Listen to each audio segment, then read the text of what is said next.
ഭ്രാന്തന്റെ പ്രണയം and unconditional love story ഭാഗം 6. അടുക്കളയിലെത്തിയതും മാളു ചുമരിൽ ചാരി നിന്ന് കണ്ണുകൾ ഇറുക്കി അടച്ചു. വിനോദ് ചുംബിച്ച അവളുടെ 2 കവിളിലും അവൾ മൃദുവായി തലോടി. അവളുടെ മുഖത്തേക്ക് രക്തം ഇരച്ചു കയറി. എൻ്റെ ഉണ്ണിയേട്ടൻ. അവളുടെ മനസ്സ് മന്ത്രിച്ചു. എന്താ മോളെ?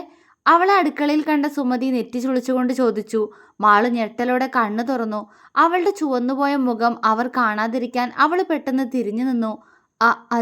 അതൊന്നുമില്ല ചേച്ചി, ഞാൻ കുറച്ച് വെള്ളം കുടിക്കാൻ വന്നതാ. അവൾ അങ്ങനെ തന്നെ നിന്നുകൊണ്ട് എങ്ങനെയൊക്കെയോ വിക്കി വിക്കി പറഞ്ഞൊപ്പിച്ചു. ഹോ, അത്രയുള്ളോ? കുഞ്ഞങ്ങോട്ട് ഓടിക്കിതച്ച് വരുന്ന കണ്ടപ്പോൾ ഞാനങ്ങോട്ട് പേടിച്ചു പോയിന്നേ. ഇനി വിനുക്കുഞ്ഞ് ഉപദ്രവിക്കുകയോ മറ്റോ ചെയ്തു എന്ന് കരുതിപ്പോയി. അവർ അവരുടെ ഉള്ളിലുള്ളത് അതുപോലെ പറഞ്ഞു. മാളുവിന് പെട്ടെന്ന് ദേഷ്യം വന്നു. അവൾ പെട്ടെന്ന് അവർക്ക് നേരെ തിരിഞ്ഞു നിന്നുകൊണ്ട് അവരെ തുറിച്ചു നോക്കി. സുമതിക്ക് അവളുടെ മുഖഭാവം കണ്ട് പെട്ടെന്ന് പേടി തോന്നിപ്പോയി. എന്താ കുഞ്ഞെ? അവർ വിറയലോടെ ചോദിച്ചു. ഉണ്ണിയേട്ടൻ അതിന് എന്തുപദ്രവിക്കാനാ? അവൾ കുറച്ച് ദേഷ്യത്തോടെ തന്നെ ചോദിച്ചു. സുമതി പേടി കൊണ്ട് ഉമിനീർ വിഴുങ്ങിപ്പോയി. അത് കുഞ്ഞ്, വിനുക്കുഞ്ഞിന് സുഖമില്ലാത്തതല്ലേ? അപ്പം മോളെന്തെങ്കിലും?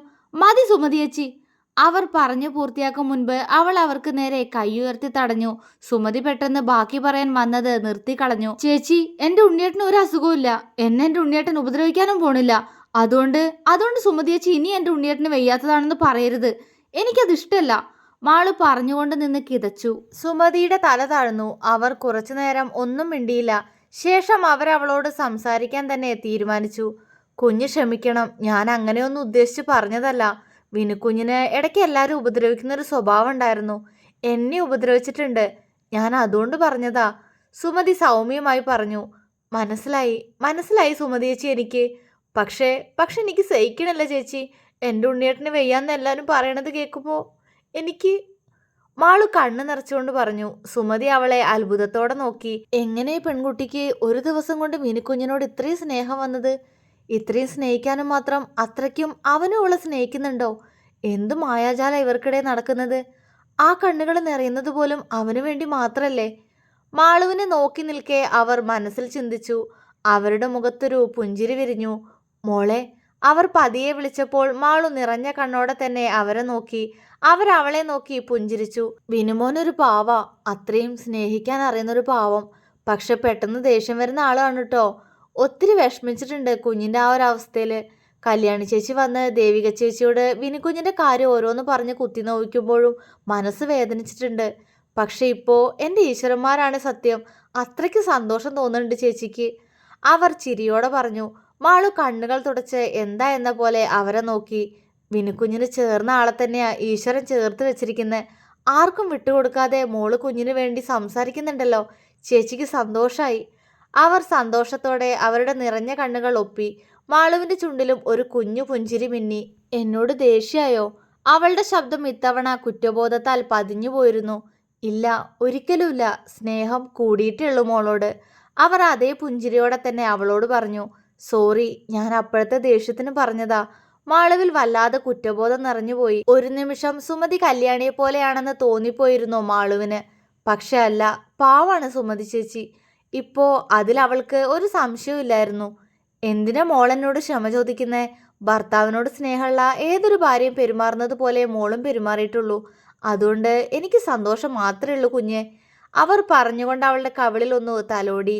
മാളു അവരെ നോക്കി നേർമയായി പുഞ്ചിരിച്ചു. സുമതി, കഴിക്കാനുള്ളത് ഇങ്ങ് എടുത്തോളൂ കേട്ടോ. ഹാളിൽ നിന്നും ദേവികയുടെ ശബ്ദം.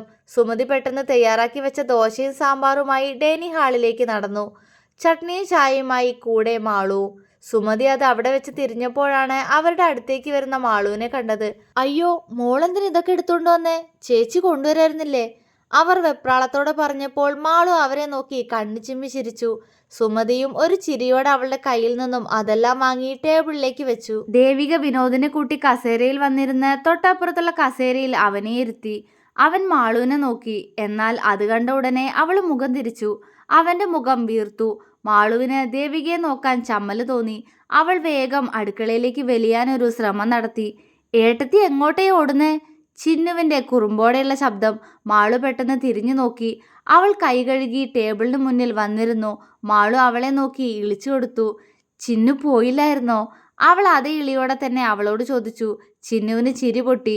അവൾ അത് കടിച്ചു പിടിച്ചുകൊണ്ട് അവളെ നോക്കി. അയ്യ, എന്താ കിണി, മതി ചമ്മിയത്, ഇനി ഒളിച്ചു നടക്കണ്ട, വാ വന്ന് ഭക്ഷണം കഴിക്ക്. ഞാനിന്ന് നിങ്ങളുടെ ഒപ്പാ കഴിക്കുന്നേ, അതാ ഞാൻ പോവാതിരുന്നേ, ചിന്നു കുറുമ്പോടെ പറഞ്ഞു. മാളു ദേവികയെ നോക്കി. അവർ ദോശ പാത്രത്തിലിട്ട് അതിലേക്ക് സാമ്പാർ ഒഴിക്കുകയായിരുന്നു അപ്പോൾ. പക്ഷെ അവരുടെ ചുണ്ടിൽ മായാത്തൊരു പുഞ്ചിരി തെളിഞ്ഞു കാണാം. മാളു പെട്ടെന്ന് നോട്ടം മാറ്റി ചിന്നുവിന്റെ അടുത്തുള്ള കസേര വലിച്ചിട്ട് ആരെയും നോക്കാതെ അതിലിരുന്നു. വിനോദിന്റെ കവിൾ ഒന്നുകൂടി വീർത്തു. ഇന്നാ ഉണ്ണി, കഴിക്ക്. ദേവിക ദോശ സാമ്പാറിൽ മുക്കി അവന്റെ വായ്ക്കടുത്തേക്ക് കാണിച്ചു. എനിക്ക് വേണ്ട, ദേഷ്യത്തോടെ പറഞ്ഞുകൊണ്ട് അവൻ അവിടെ നിന്നും ചാടി എഴുന്നേറ്റു. മാളു പകപ്പോടെ അവനെ നോക്കി. അവന്റെ നോട്ടവും അവളിൽ തന്നെയായിരുന്നു. ദേവിക പെട്ടെന്ന് എഴുന്നേറ്റു. എന്താ ഉണ്ണി, അമ്മയുടെ കുട്ടിക്ക് എന്താ ഭക്ഷണം വേണ്ടാത്തെ? വന്ന് കഴിക്കും മോനെ, അമ്മ വാരിത്തരാ, അവർ സ്നേഹത്തോടെ പറഞ്ഞു. എനിക്ക് വേണ്ട. അവൻ കണ്ണു നിറച്ച് ചുണ്ട് വിതുമ്പിക്കൊണ്ട് മാളുവിനെ നോക്കിയാണ് അത് പറഞ്ഞത്. അവന്റെ നിറഞ്ഞ കണ്ണുകൾ കാണേ മാളുവിന്റെ കണ്ണുകളും നിറഞ്ഞുപോയി. എന്താ അമ്മയുടെ കുട്ടിക്ക് പറ്റിയേ? കുറച്ചെങ്കിലും കഴിക്ക്, ദേവിക വീണ്ടും പറഞ്ഞു. എനിക്ക് വേണ്ടെന്ന് പറഞ്ഞില്ലേ, ഉണ്ണിക്ക് വേണ്ട, ഉണ്ണി കഴിക്കില്ല. അവൻ അത്രയും പറഞ്ഞുകൊണ്ട് റൂമിലേക്ക് നടക്കാനൊരുങ്ങി.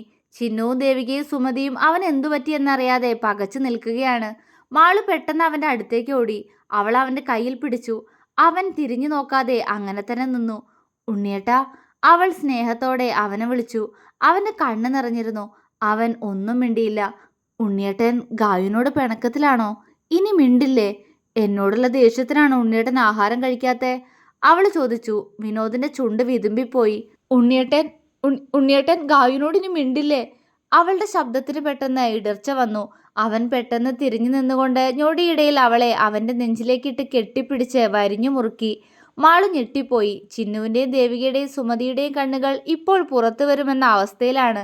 അവർ മൂന്നാളും അവരെ തന്നെ മിഴിച്ചു നോക്കി. ഉണ്ണിയേട്ടാ, അവൾ അവന്റെ തോളിൽ തലോടിക്കൊണ്ട് മെല്ലെ വിളിച്ചു. അവൻ മൂളി. എന്തേ? അവളുടെ ശബ്ദം പതിഞ്ഞുപോയി. ഗായുവിനോട് എനിക്ക് ഒരു പിണക്കവുമില്ല. ഗായു എന്നോടല്ലേ പിണങ്ങിയേ, അതുകൊണ്ടല്ലേ എൻ്റെ അടുത്ത് ഇരിക്കാതിരുന്നേ. അവൻ അവളെ കെട്ടിപ്പിടിച്ചുകൊണ്ട് തന്നെ കണ്ണുകൾ അവളുടെ തോളിൽ തുടച്ച് പരിഭവത്തോടെ അവളോട് ചോദിച്ചു. മാളുവിന്റെ ചൊടിയിൽ പുഞ്ചിരി വിരിഞ്ഞു. എനിക്ക് പിണക്കോ? എൻ്റെ ഉണ്ണിയേട്ടനോടോ? ഇല്ലല്ലോ. ആരാ പറഞ്ഞ ഞാൻ എൻ്റെ ഉണ്ണിയേട്ടനോട് പിണങ്ങിയെന്ന്? അവൾ ചിരിയോടെ ചോദിച്ചു. അവൻ പെട്ടെന്ന് അവളിൽ നിന്ന് അകന്നു നിന്നു. അപ്പോ ഗായുവിനോട് പിണക്കല്ലെങ്കിൽ പിന്നെന്തിനാ നേരത്തെ എൻ്റെ അടുത്തുനിന്ന് ഓടിപ്പോയേ? അവൻ നെറ്റി ചുളിച്ചുകൊണ്ട് ചോദിച്ചു. അത് ഉണ്ണിയേട്ടൻ അവരുടെ മുന്നിൽ നിന്ന് അങ്ങനെ ചെയ്തിട്ടല്ലേ? മാള് ചുവന്ന മുഖത്തോടെ തല താഴ്ത്തി. വിനോദ് ചിരിച്ചു. അവൻ അവളുടെ മുഖം പിടിച്ചുയർത്തി. അവൾ എന്താ എന്ന പോലെ അവനെ നോക്കി. ഗായു എൻ്റെ അല്ലേ, എൻ്റെ സ്വന്തം. അപ്പോ എനിക്ക് എന്ത് വേണമെങ്കിലും ചെയ്യാലോ. എൻ്റെ അല്ലേ? ഗായു തന്നെയല്ല അങ്ങനെ പറഞ്ഞ് ഗായു എൻ്റെ ആണെന്ന്. അപ്പോ ഉണ്ണിയേട്ടന് ഗായുവിനോട് ഇഷ്ടമുള്ളതുകൊണ്ടല്ലേ ഉമ്മ തന്നെ? അവൻ ചോദിച്ചു. ഇഷ്ടം കൊണ്ടാ? അവൾ കുറുമ്പോടെ ചോദിച്ചു. അതെ, ഇഷ്ടം കൊണ്ടാ. എനിക്ക് ഗായുവിനെ ഒത്തിരി ഇഷ്ടാ, അവൻ ചിരിയോടെ പറഞ്ഞു. അവളുടെ മുഖം ചുവന്നു തൊടുത്തു. എനിക്കും ഉണ്ണിയേട്ടന് ഒത്തിരി ഇഷ്ടാ, അവൾ നാണത്തോടെ പറഞ്ഞു. ആണോ? അവന്റെ മുഖം വിടർന്നു. അവൾ മൂളി. എന്നാ ഇഷ്ടമുണ്ടെങ്കിൽ ഗായു ഉണ്ണിയേട്ടനും തായോ ഉമ്മ, അവൻ വിടർന്ന കണ്ണോടെ പറഞ്ഞു. മാളുവിന്റെ കണ്ണു മിഴിഞ്ഞു. അവൾ അവനെ മിഴിച്ചു നോക്കി. അവനിൽ കുസൃതി ചിരി. മാളു വിയർത്തുപോയി. ഗായു താ, അവൻ വീണ്ടും കുറുമ്പോടെ പറഞ്ഞു. മാളുവിന് പെട്ടെന്നാണ് തങ്ങൾ ഡൈനിങ് ഹാളിലാണെന്നത് ഓർമ്മ വന്നത്. ഞെട്ടലോടെ അവൾ പിന്നിലേക്ക് തിരിഞ്ഞു നോക്കി. അടിപൊളി, മാളു മനസ്സിൽ പറഞ്ഞു. അവിടെ മൂന്നാളും അവരെ തന്നെ അന്തം വിട്ട് നോക്കിക്കൊണ്ട് നിൽക്കുവാണ്. അവൾ അവരെ നോക്കി നന്നായി ഇളിച്ചു കൊടുത്തു. അവളുടെ ചമ്മലോടുള്ള ചിരി കാണെ ദേവികയും ചിന്നുവും സുമതിയും പൊട്ടിവന്ന ചിരി പുറത്തു വരാതെ കടിച്ചു പിടിച്ചു നിന്നു. മാളുവിന് ചമ്മല് തോന്നി. അവൾ പെട്ടെന്ന് വിനോദിന് നേരെ തിരിഞ്ഞ് അവനെ കൂർപ്പിച്ചു നോക്കി. അവൻ അവളെ എന്താ എന്ന പോലെ നോക്കി. ഉണ്ണിയേട്ടൻ വാ, നമുക്ക് ദോശ കഴിക്കാം, അവൾ പറഞ്ഞുകൊണ്ട് അവന്റെ കയ്യിൽ പിടിച്ചു. വേണ്ട, വിനോദ് ആ കൈ തട്ടിയെറിഞ്ഞു. ഉണ്ണിയേട്ടാ, മാളു അവനെ ദയനീയമായി നോക്കി. വേണ്ട, ഗായുവിനോട് ഉണ്ണിയേട്ടൻ പിണങ്ങും, നോക്കിക്കോ. അവന്റെ മുഖം വീർത്തു. എന്തിന്? അവളിൽ സംശയം. പിന്നെ ഗായുവിനോട് ഇഷ്ടമല്ലാത്തോണ്ടല്ലേ എനിക്ക് ഉമ്മ തരാത്തെ? അവന്റെ മുഖം ഇരുണ്ടു. ആര് പറഞ്ഞു എനിക്കെന്റെ ഉണ്ണിയേട്ടനെ എന്തിഷ്ടാണെന്നോ? അവൾ പുഞ്ചിരിയോടെ പറഞ്ഞു. കള്ളം പറയോ ഗായു, എന്നിട്ടാണ് എനിക്ക് ഉമ്മ തരാത്തെ? വേണ്ട, ഉണ്ണിയേട്ടൻ പിണങ്ങി. അവൻ മുഖം വീർപ്പിച്ചു വെച്ചു. മാളു ആകെ ധർമ്മസങ്കടത്തിലായി. അവനെ ചുംബിക്കണമെന്ന് അവൾക്ക് ആഗ്രഹമുണ്ടെങ്കിലും അമ്മയും ചിന്നുവും സുമതിയും അവിടെ ഉള്ളതോർക്കെ അവൾക്ക് ചളിപ്പ് തോന്നി. ഉണ്ണിയേട്ടാ, ഞാൻ എൻ്റെ ഉണ്ണിയേട്ടന് ഉമ്മ തരാ, പക്ഷെ ഇപ്പൊ വേണ്ട. നോക്ക്, അവിടെ ഉണ്ണിയേട്ടൻ്റെ അമ്മയൊക്കെ നമ്മളെ തന്നെ നോക്കിയിരിക്കുന്നേ. അവൾ ശബ്ദം താഴ്ത്തി അവനോട് പറഞ്ഞു. അവൻ പെട്ടെന്ന് ദേവികയെ നോക്കി. അവൻ നോക്കുന്നത് കണ്ടതും അവർ ചിരിയോടെ ഭക്ഷണത്തിലേക്ക് ശ്രദ്ധ തിരിച്ചു. അതിനിപ്പോ എന്താ, ആരുണ്ടായാലും എനിക്കൊരു കുഴപ്പമില്ല. ഗായു എനിക്ക് ഉമ്മതാ, വേഗം, അവൻ പറഞ്ഞുകൊണ്ട് കവിൾ അവൾക്ക് നേരെ താഴ്ത്തി. അവനിൽ അന്നേരം വാശിയായിരുന്നു നിറഞ്ഞു നിന്നിരുന്നത്. മാളു ബാക്കിലേക്ക് തിരിഞ്ഞു നോക്കി. ദേവികയും ചിന്നുവും അവരെ നോക്കാതെ ഭക്ഷണം കഴിക്കുകയാണ്. പക്ഷേ ഇടയ്ക്കിടയ്ക്ക് ഇടങ്ങണ്ണിട്ട് അവരെ നോക്കുന്നുണ്ട്. സുമതിയാണെങ്കിൽ ഇവിടെ നിൽക്കണോ അതോ അടുക്കളയിലേക്ക് ഓടണോ എന്നറിയാതെ വെപ്രാളപ്പെട്ട് നിൽക്കുകയാണ്. മാളു ഒരു ദീർഘനിശ്വാസം വിട്ട് വിനോദിനെ നോക്കിക്കൊണ്ടിരുന്നു. ഒന്ന് വേഗം കൊടുത്തിട്ട് വാ എൻ്റെ ഏട്ടത്തിപ്പെണ്ണെ, എൻ്റെ വിനോട്ടൻ എത്ര നേരം കൊണ്ട് വെയിറ്റിംഗാ, ചിന്നു കുറുമ്പോടെ വിളിച്ചു പറഞ്ഞു. ദേവിക ചിരിച്ചുപോയി. അവർ അതേ ചിരിയോടെ തന്നെ മാളുവിനെ നോക്കി. മാളു അവരെ തിരിഞ്ഞു നോക്കി. അവൾ ആകെ നാണം കെട്ട അവസ്ഥയിലായിരുന്നു. ദേവിക അവളെ നോക്കി ഒന്നുമില്ല എന്ന പോലെ കണ്ണു ചിമ്മി. വാശി കുറച്ച് കൂടുതലാ ഉണ്ണിക്ക്, അവൻ്റെ അച്ഛനെ പോലെ, അവര് പറഞ്ഞു. മാളു അവരെ തന്നെ നോക്കി. വാശി പിടിച്ചാ അത് നടത്തിയിട്ട് അച്ഛനും മോനും പിന്മാറൂ. ഇപ്പോ അതുപോലൊരു വാശിയില ഉണ്ണി, അത് നടത്താതെ അവൻ പിന്മാറില്ല. അവരിൽ കുസൃതി വിരിഞ്ഞു. അമ്മേ, മാള് കൊഞ്ചലോടെ വിളിച്ചു. ദേവികയും ചിന്നുവും ഇത്തവണ ഉറക്കെ ചിരിച്ചുപോയി. മാളുവിന്റെ മുഖം വീർത്തു. സുമതിക്കും ചിരി വന്നുപോയി. ഒന്ന് ശബ്ദം ഉണ്ടാക്കാതിരിക്കോ? വിനോദ് പെട്ടെന്ന് ശബ്ദമുയർത്തി. മാളു പേടിയോടെ ഒരടി പിന്നിലേക്ക് മാറി. ദേവികയുടെയും ചിന്നുവിന്റെയും സുമതിയുടെയും ചിരി സിബിട്ടതുപോലെ അവിടെ നിന്നു. മാളു പേടിയോടെ തന്നെ അവനെ നോക്കിക്കൊണ്ടിരുന്നു. എനിക്കൊന്നും വേണ്ട, ഭക്ഷണവും വേണ്ട, ഉമ്മയും വേണ്ട, ഗായുനി എന്നോട് മിണ്ടും വേണ്ട, അവൻ വാശിയോടെ പറഞ്ഞുകൊണ്ട് തിരിഞ്ഞു നടന്നു. മാളു പെട്ടെന്ന് അവന്റെ പുറകെ ഓടി പെട്ടെന്ന് അവനെ തിരിച്ചു നിർത്തി. വിനോദിന് ഒന്ന് ചിന്തിക്കാൻ കഴിയുന്നതിന് മുന്നേ അവൾ കാലിൽ ഉയർന്നുകൊണ്ട് അവന്റെ തോളിൽ പിടിച്ച് അവന്റെ കവിളിൽ അമർത്തി ചുംബിച്ചു കഴിഞ്ഞിരുന്നു. വിനോദിന്റെ കണ്ണുകൾ അടഞ്ഞുപോയി. ചുണ്ടിലൊരു പുഞ്ചിരി വിരിഞ്ഞു. അവൻ അതേ പുഞ്ചിരിയോടെ തന്നെ അവളെ അവനോട് ചേർത്ത് നിർത്തി. ദേവികയുടെയും ചിന്നുവിന്റെയും സുമതിയുടെയും കണ്ണുകൾ മിഴിഞ്ഞു. കാണാൻ പാടില്ലാത്ത എന്തോ കണ്ടതുപോലെ അവർ പെട്ടെന്ന് ചുവന്ന മുഖത്തോടെ തല താഴ്ത്തി അവിടെ ഇരുന്നു. സുമതി ചിരിയോടെ പെട്ടെന്ന് അടുക്കളയിലേക്ക് വലിഞ്ഞു. മാളു അവന്റെ കവിളിൽ നിന്നും ചുണ്ടുകൾ മാറ്റി അവന്റെ മുഖത്തേക്ക് നോക്കി. അവനും അവളെ തന്നെ നോക്കി നിൽക്കുകയായിരുന്നു. അവന്റെ രണ്ട് കൈകളും അവളെ ഇടുപ്പിലൂടെ ചേർത്ത് പിടിച്ചിട്ടുണ്ട്. ഇനി വാ, ഭക്ഷണം കഴിക്കാം, മാളു ചുവന്ന മുഖത്തോടെ പതിഞ്ഞ ശബ്ദത്തിൽ അവനോട് പറഞ്ഞു. അവൻ പെട്ടെന്ന് അവന്റെ മറ്റേ കവിളും അവൾക്ക് നേരെ കാണിച്ചു കൊടുത്തു. മാളു വാ പൊളിച്ച് അവനെ നോക്കി നിന്നു. ഇവിടെയും തായോ? അവനിൽ കുറുമ്പ് നിറഞ്ഞു. മാളു നാണത്തോടെ അവന്റെ മറുകവിളിലും ചുണ്ടു ചേർത്തു. അവന്റെ താടിരോമങ്ങൾ അവളുടെ ചുണ്ടിനെ കുത്തി നോവിച്ചു.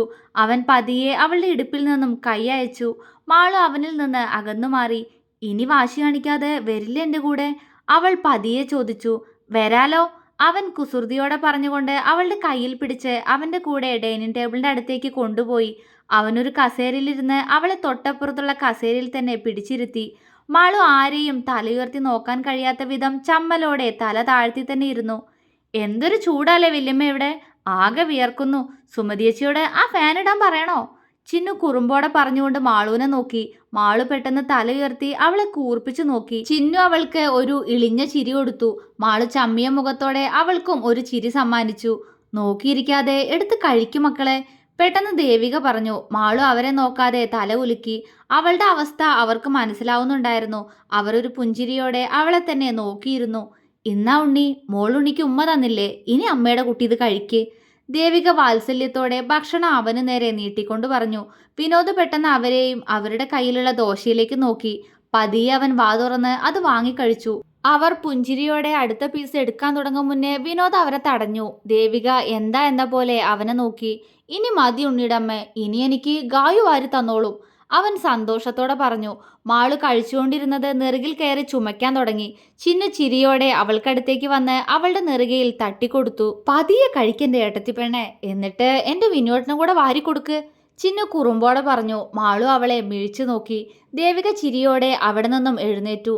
എന്നാ പിന്നെ മോള് തന്നെ അവന് വാരിക്കൊടുക്ക്, അമ്മയ്ക്ക് ഇത്തിരി ജോലിയുണ്ട് നമ്മുടെ പാടത്ത്, അവിടെ പണിക്കാരുണ്ട്, അമ്മ അങ്ങോട്ട് പോവാ, മക്കള് കഴിക്ക്, അവർ വാത്സല്യത്തോടെ പറഞ്ഞുകൊണ്ട് അടുക്കളയിലേക്ക് നടന്നു. ചിന്നു ഒരു മൂളിപ്പാട്ടുമായി അവരുടെ പുറകെയും. ഇടയ്ക്ക് വെച്ച് ചിന്നു മാളുവിനെ തിരിഞ്ഞു നോക്കി. അവൾ പുഞ്ചിരിയോടെ അവനെ ഊട്ടുകയായിരുന്നു. അപ്പോൾ ചിന്നു ഉള്ളിൽ നിറഞ്ഞ സന്തോഷത്തോടെ ആ കാഴ്ച നോക്കി കണ്ടു. തുടരും.